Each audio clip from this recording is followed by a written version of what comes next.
Welcome to New Unrealist. As we watch the Democrats try to recover from the colossal blunder they made of going all in on the Ukraine phone call whistleblower thing before they saw the transcript of that July phone call between President Trump and Ukraine's President Volodymyr Zelensky, it's been enjoyable to watch as media outlet after media outlet seems to have developed a sudden case of amnesia about Ukraine. I mean, I expect the Democrats, of course, to suddenly dummy up about Ukraine. I mean, they're the ones implicated up to their necks in the mess that is Ukrainian political machinations. But the problem for the far left-wing media is that they themselves they've put out material on Ukraine that they just can't take back. I mean, a lot of the reaction to the transcript of the Trump-Zelensky call has been to comment on what is Trump's bizarre interest in getting Ukraine to get to the bottom of what happened with relation to the 2016 election and Russia, as if it was some kind of conspiracy theory. Something that you would have to be a crazy person to believe. I mean, there's just one problem. The media itself has reported from the start of this thing, the 2016 foreign interference in our elections controversy, that Ukraine was a source of much of it. Let's go all the way back to the beginning. No, not the BuzzFeed article that revealed the existence of the discredited Steele dossier. No, people seem to have forgotten that Ground Zero, the first publicly known interference in the 2016 election, was when the New York Times published an article on August 14th, 2016, titled "Secret Ledger in Ukraine Lists Cash for Donald Trump's Campaign Chief." I mean, what was the byline for that article? Kiev, Ukraine. Interesting, not Moscow, not St. Petersburg, the Ukrainian capital, Kiev. The New York Times reported on documents provided by the newly formed Ukrainian National Anti-Corruption Bureau. And those documents, which have since become known as the Black Ledger, they alleged millions of dollars of off-the-books payments to leading Trump campaign figure Paul Manafort by the Party of Regions, which was led by Manafort's former client, Viktor Yanukovych. Yanukovych is the guy who, he was the one pushed out as president of Ukraine, and I think he wound up fleeing to Russia, if memory serves me. Anyway, the New York Times was given those documents by the National Anti-Corruption Bureau of Ukraine, an official agency of the Ukrainian government. The story caused the Trump campaign to cut ties with Paul Manafort, if you remember. He was gone in less than a week because 4 days later, the New York Times wrote a second story, this one with a Ukrainian politician named Sergei Leshchenko as the source and giving his analysis on the quote-unquote Black Ledger. So right there, the New York Times was citing in a span of 5 days in August of 2016 two separate Ukrainian politicians, Artem Sitnik, the director of the National Anti-Corruption Bureau of Ukraine, and Member of Parliament Sergei Leshchenko, with providing to them documents with the purpose of taking down Paul Manafort, a prominent member of the Trump campaign. And if there was any doubt as to the motivations of Leshchenko, 2 weeks later he went to the London Financial Times, who they did a story on the Ukrainian takedown of Paul Manafort. And again, let me repeat that this is the London Financial Times following up on the story in the New York Times about Ukrainian politicians taking down a prominent member of the Trump campaign. Doesn't sound like a conspiracy theory now, does it? So what did the Financial Times have to say about Leshchenko and the Ukrainian political leadership's motives for interfering in the 26th U.S. presidential election to help Hillary Clinton win? It said, quote, "The prospect of Mr. Trump, who has praised Ukraine's archenemy Vladimir Putin becoming leader of the country's biggest ally, has spurred not just Mr. Leshchenko, but Kiev's wider political leadership to do something they would never have attempted before: intervene, however indirectly, in a U.S. election. Mr. Leshchenko and other political actors in Kiev say they will continue their efforts to prevent the candidate from reaching the summit of American political power. Indirectly interfering? they directly dumped documents into the lap of the New York Times with the intent of taking out then candidate Donald Trump's campaign manager in order to help Hillary Clinton win the election. And the ploy worked exactly as it was intended, as Manafort was thrown under the bus directly as a result of the New York Times reporting the day after the Leshchenko story was put out in the Times. It's certainly more direct than Russia purchasing a few $1,000s worth of Facebook pop-up ads. I mean, here's a 2018 article, more recent vintage, in Foreign Policy magazine titled "The Ukrainian Who Sunk Paul Manafort." Gee, another major media outlet reporting that Ukrainian politicians interfered in the 2016 presidential election to help Hillary Clinton defeat Donald Trump. I'm starting to get the idea that this is more than a mere conspiracy theory. I don't know. Well, oh, wait. What is this? An article in the Kiev Post dated December 18th, 2018. Gee, that's just 9 months ago. Look at the title of this article in the local Kiev English language newspaper. Update. Publication of Manafort payments violated law. Interfered in U.S. election. Kiev court rules. In reviewing an administrative case filed by lawmaker Borislav Rosenblatt, the court concluded that Artem Sitnik, director of the National Anti-Corruption Bureau of Ukraine, and parliamentarian Sergei Leshchenko acted illegally when they revealed that Manafort's surname and signature were found in the so-called Black Ledger of ousted President Viktor Yanukovych's Party of Regions. In a statement on its website, the court also appeared to describe the two men's actions as constituting interference in the 2016 United States presidential election.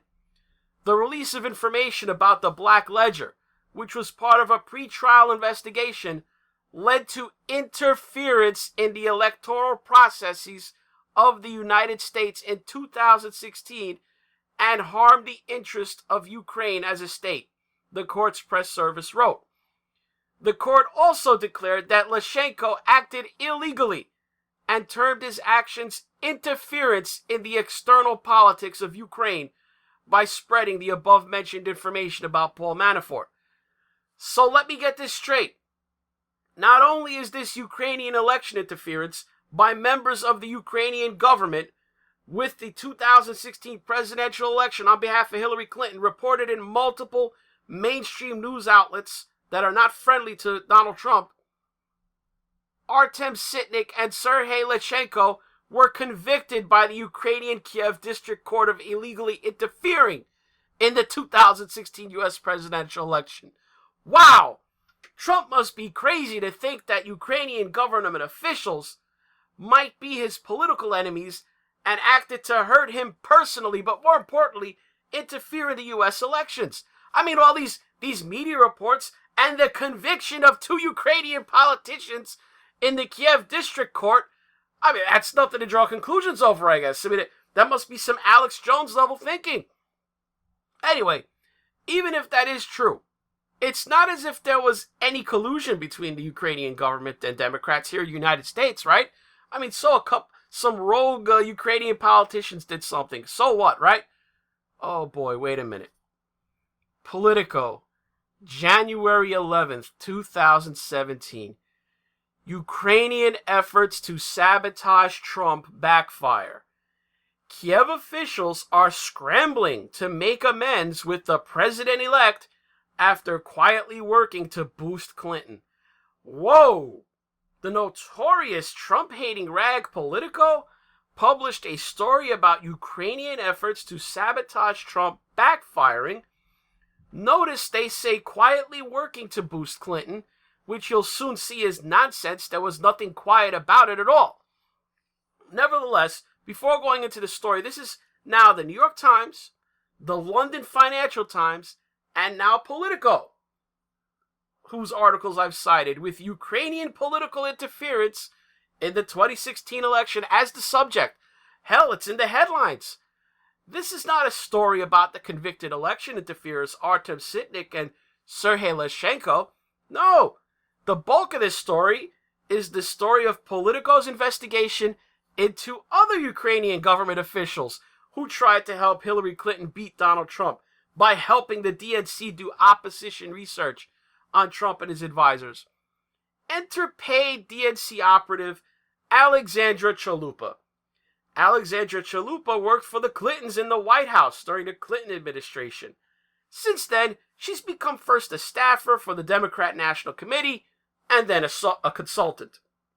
Over the years, the DNC paid $412,000 to Alexandra Chalupa for her work, according to FEC records, but she earned a lot of money from other Democrat clients as well, as you could imagine. I mean, in any event, Alexandra Chalupa, she's the daughter of Ukrainian immigrants. She's active in the Washington, D.C. area, the Ukrainian community, the diaspora, and the DNC would use her to help fire up the Ukrainian community to support Democrats. Their intersectional patchwork there. When Trump began to look like he could win the GOP nomination in 2015, Chalupa, she started doing opposition research on Trump. And in March 2016, this paid DNC operative, she had a meeting at the Ukrainian embassy in Washington, D.C. with Ukraine's ambassador to the United States, Valery Chaly, and one of his top aides, Oksana Shulier. Now, Chalupa was there to talk about Trump and Manafort. The Ukrainian ambassador reportedly told her that he was aware of Manafort, but, at the time, he didn't think that Trump had a chance to win the election, so, Ambassador Chaly, he was not too keen on what Chalupa was trying to sell him.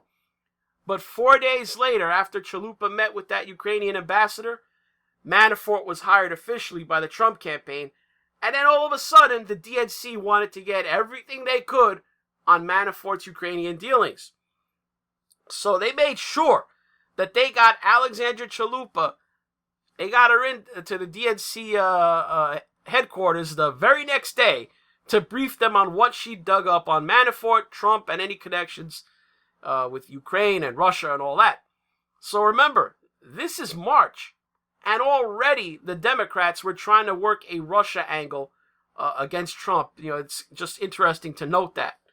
So at that meeting at the DNC, where Chalupa briefed the DNC on Manafort, Trump, and all things Russia and Ukraine, the DNC encouraged Alexandra Chalupa to ask the Ukrainian embassy to arrange an interview by then-President Petro Poroshenko, where he could bring up the media. They wanted basically to plant a story with him to plant in the media about Paul Manafort's ties to the ousted president, Yanukovych, that fled to Russia. So let me repeat that in simpler terms. The DNC was having Chalupa, their paid operative, try to make an arrangement with the Ukrainian president to plant a story in his mouth to tie Manafort with Russia. Chalupa, she failed in that mission because Ukraine was not stupid enough to have their president publicly wade into the U.S. election campaign, but they did agree to help Chalupa and the DNC. And according to Chalupa's own admissions to Politico, she said she traded information and leads with the Ukrainian government. I thought it was bad to get information from a foreign government. What happened here? The DNC getting information and leads from the Ukrainian government. Wow, interesting. Chalupa also admitted to Politico that the Ukrainian embassy was working directly with reporters researching Trump, Manafort, and Russia. I mean, this is the official representatives of the government of Ukraine in the United States actively colluding with the DNC and the mainstream media in the United States to conduct opposition research and favor Hillary Clinton over Donald Trump. The Ukrainian embassy hosted a reception in June 2016 at the height of the election season, where one of the featured speakers was Hillary Clinton confidant Milan Verveer. This woman worked for Hillary Clinton at the State Department, and she was one of Hillary's most prominent campaign surrogates for the 2016 campaign, and they're hosting a speaking event for the lady. Despite official denials by the Ukrainian embassy at the time, Politico didn't just take their boilerplate denials seriously, and they kept digging until they got the political officer at the Ukrainian embassy at the time, a man named Andriy Telezenko, to go on the record and say that the ambassador's top aide, Oksana Shulyar, remember she was in the meeting with Chalupa and the ambassador, she ordered him to help the DNC's paid operative, Alexandra Chalupa, to research connections between Trump, Manafort, and Russia. Telizhenko told Politico, quote, Oksana said that if I had any information or knew other people who did, then I should contact Chalupa, recalled Telizhenko, who is now a political consultant in Kiev. They were coordinating an investigation with the Hillary team on Paul Manafort with Alexandra Chalupa. He said, adding Oksana was keeping it all quiet, but the embassy worked very closely with Chalupa. This is the Ukrainian embassy in Washington, D.C., saying, the political officer saying to Politico that he was told to coordinate an investigation with the Hillary team on Paul Manafort with Alexandra Chalupa. Now, other sources told Politico that Oksana Shulyar specifically called Andrei Telizhenko into a meeting with Chalupa to provide an update on the American media outlets that the Ukrainians were working with to dig into Paul Manafort. Telizhenko further recalled that Alexandra Chalupa told him and Oksana Shulyar that if they could get enough dirt on Paul Manafort or Trump's involvement with Russia, she could get a hearing in Congress by September of 2016. This was confirmed by Alexandra Chalupa herself to Politico, who she told that yes, she did discuss the possibility of a congressional investigation with Democrat representative from the state of Ohio, Marcy Kaptur's foreign policy legislative assistant, the week after Paul Manafort was hired by Trump. Marcy Kaptur, coincidentally, was the co-chair of the House Ukrainian Caucus. But I bet you didn't even know there was a House Ukrainian Caucus. How many Ukrainians do we have in the House that there's a House Ukrainian Caucus? Somebody should look into that. Now, Politico, they obtained an internal email, written by Marcy Kaptur's legislative assistant. Somehow it got forwarded to them, they say by accident, who told colleagues that the effort to work with the Ukrainians to get that hearing was a, quote, touchy subject. So are Trump and his personal attorney, Rudy Giuliani, pushing a conspiracy theory when I cited for this video alone?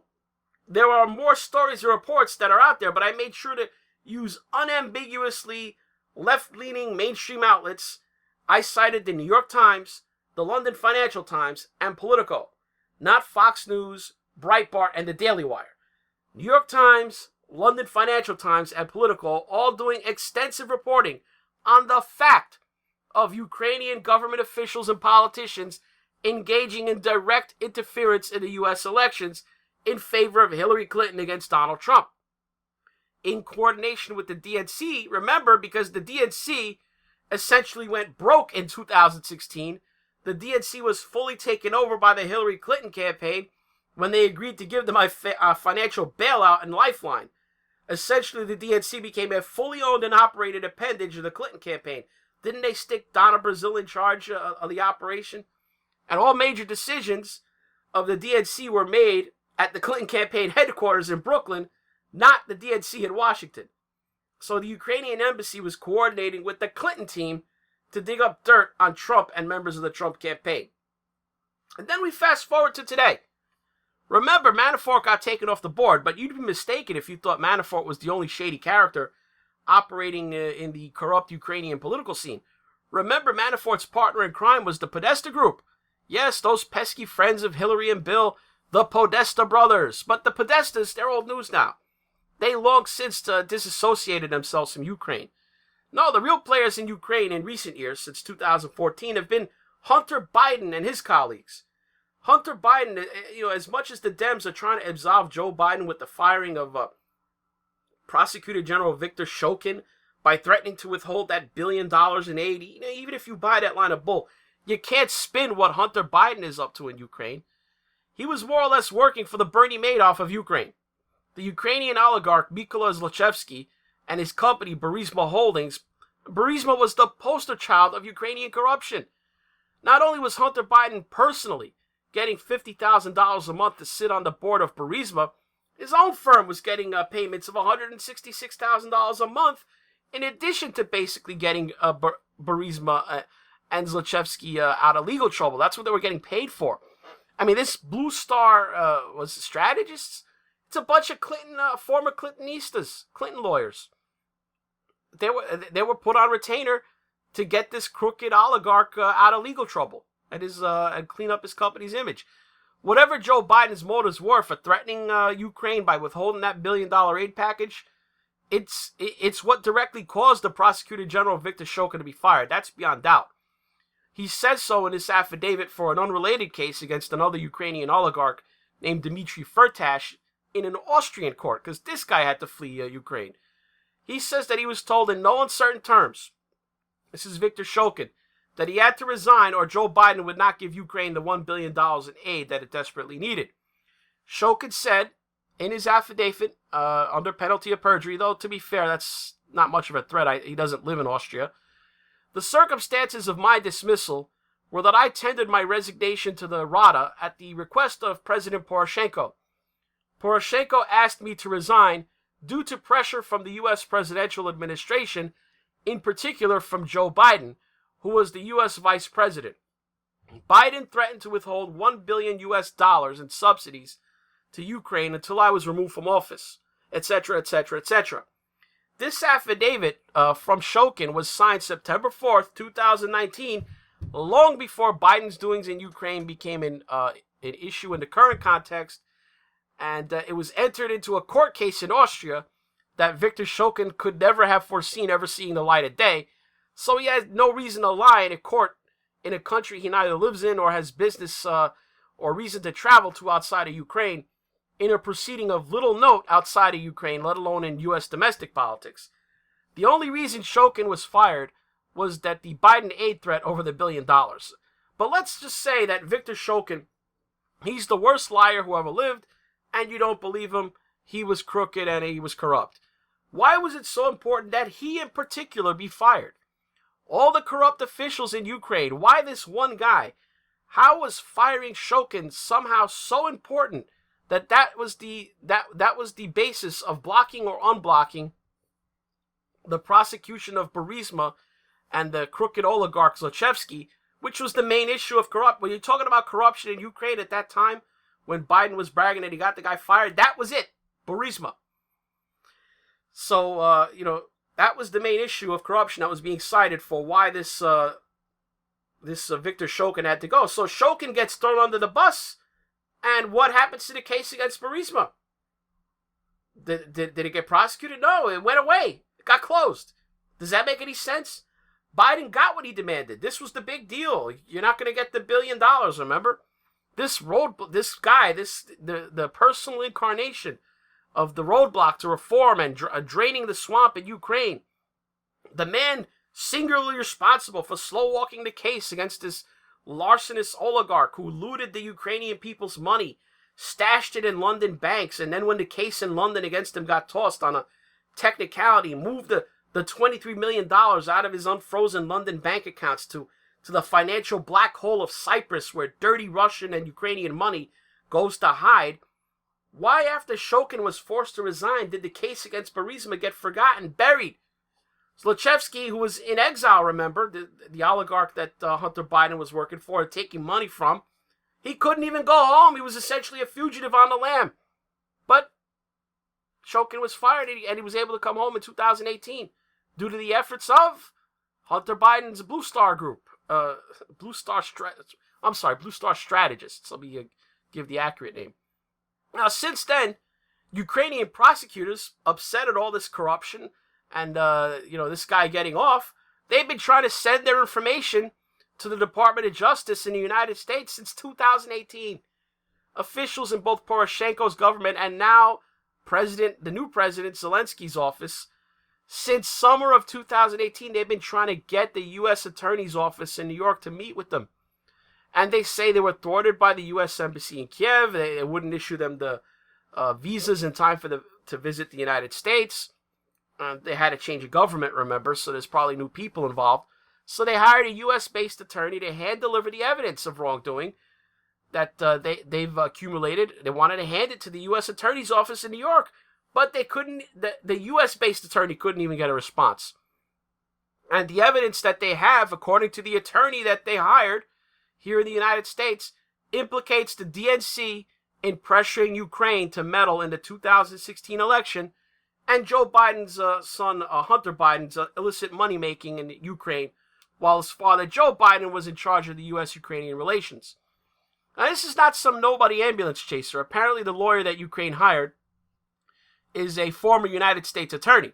Now, Giuliani, himself being a former United States attorney, he's plugged into that network. And that's probably how he learned of the effort by Ukraine to give this evidence to the Department of Justice. Giuliani says he found out about it in November of 2018. That's according to John Solomon in The Hill. So in late 2018 and early 2019, Giuliani started to look into the Ukraine stuff, and the Ukrainians, they got wind that Giuliani was interested. Remember, it was public knowledge at that point that Giuliani was President Trump's lawyer, so they saw this as an opportunity to finally pass their evidence and get it into the hands of law enforcement, as well as a potential way to try to mend fences with Trump, who they feared might hold a grudge over previous Ukrainian administration's activities to foil his election. So this is what the Democrats either don't know about the background to the Trump-Zelensky call, or they do know and they're just lying or omitting it. It's the Ukrainians who are looking for Rudy. They wanted their top lawyer to talk to who they perceived as a reputable American lawyer, a legendary prosecutor who had Trump's ear. So remember, before Rudy became mayor of New York, he was already famous as the prosecutor who finally got a guilty verdict on the Teflon Don, the Gambino crime family mafia boss, John Gotti. Rudy more or less got him locked up for the rest of his life. He wound up dying in prison. Rudy Giuliani is probably the most famous U.S. attorney in living memory. I mean, that Gotti trial, more or less, is what he was known for in New York. And that's how he got elected as a Republican mayor in New York City, a town that has a 5-to-1 ratio of Democrats for every Republican. So imagine that. So unfortunately for the Ukrainians, apparently some Ukrainian officials, they leaked that Rudy was planning to visit Ukraine. You may remember earlier in this, a couple months back, that Rudy got pissed off and canceled his trip. He was planning to go to Ukraine. He said he felt that he was going into a place hostile to him, hostile to Trump, and possibly hostile to the United States.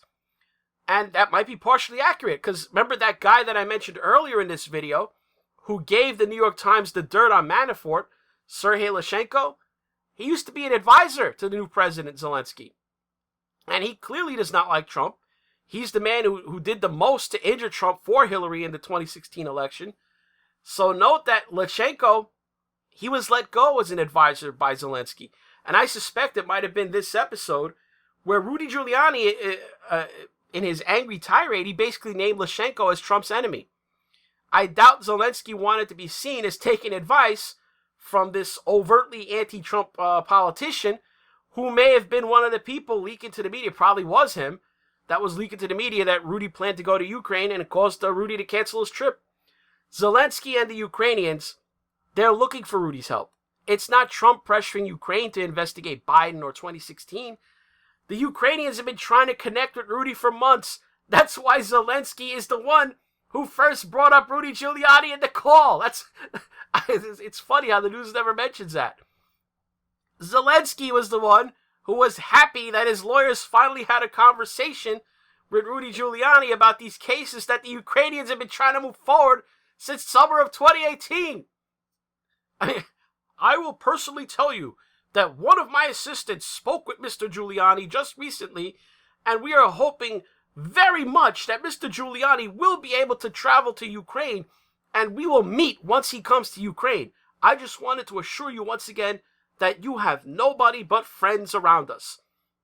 That last part, where Zelensky says, I just wanted to assure you once again that you have nobody but friends around us, that is a direct reference to when Rudy went off on Ukraine and said that he was canceling his trip to Ukraine because he felt he was going to be among enemies to himself, to Trump, and maybe the United States.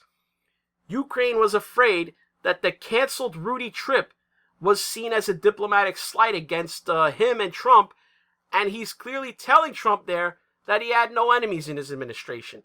You know, remember that guy I mentioned, the anti-Trump advisor that Zelensky got rid of? You know, that's who Rudy specifically called out in his angry cancellation of his trip, and that's why it was Zelensky who was the one asking, almost pleading, and when you read it in retrospect, knowing this, to have Rudy Giuliani come to Ukraine. Zelensky, while he was at the UN in New York this week during his press conference side by side with Trump, if you saw it, he was trying to pressure Trump there in front of the media into visiting Ukraine himself. So apparently it's become an issue in Ukraine that there was concern that Ukraine had damaged its political relationship with the United States, you know, over all this stuff with interfering with the election. And given their current situation with Russia, they cannot afford any deterioration in U.S.-Ukrainian relations. I mean, as much as the Europeans like to talk, it's like in the phone call, these guys said it themselves. We're it. The Europeans don't back them up. The corruption in Ukraine, the other thing you have to realize is it's not some contrived issue. It's a real thing over there. It's the top issue apart from the difficulties with Russia and Ukrainian politics. So any assistance that Ukraine can get in finally nailing down this Burisma mess that Joe Biden, more or less, whether you think he was had noble intentions and wasn't helping his son or not, Biden clearly set Ukraine back years with the Burisma case when he caused that turmoil by getting the prosecutor fired. The case, it stalled. I mean, it's a fact. The case stalled out, even got closed. And only now, 3+ years later, has it been reopened. So remember that while they accuse Trump of pressuring Ukraine to look into Burisma, they're trying to argue he's pressuring Ukraine into an investigation that they've already been doing on their own and have been trying to get our cooperation with since the summer of 2018. That's all for this New Unrealist. If you want to help the channel, do me a favor, hit the like for this video, leave a comment below, and mash down on the subscribe button if you're not already subbed to the channel. Click on the notification bell beside it and put it on the all setting if you want to keep up with newer content. Now, if you just want to contribute directly to the channel, toss your hard-earned dollars into the tip jar, follow the links below to Subscribe Star or PayPal. If you want to watch this on BitChute, if you're one of those guys, you could just click on the green tip pledge button on the video player. It's a lot easier over there. But anyway, thanks for watching.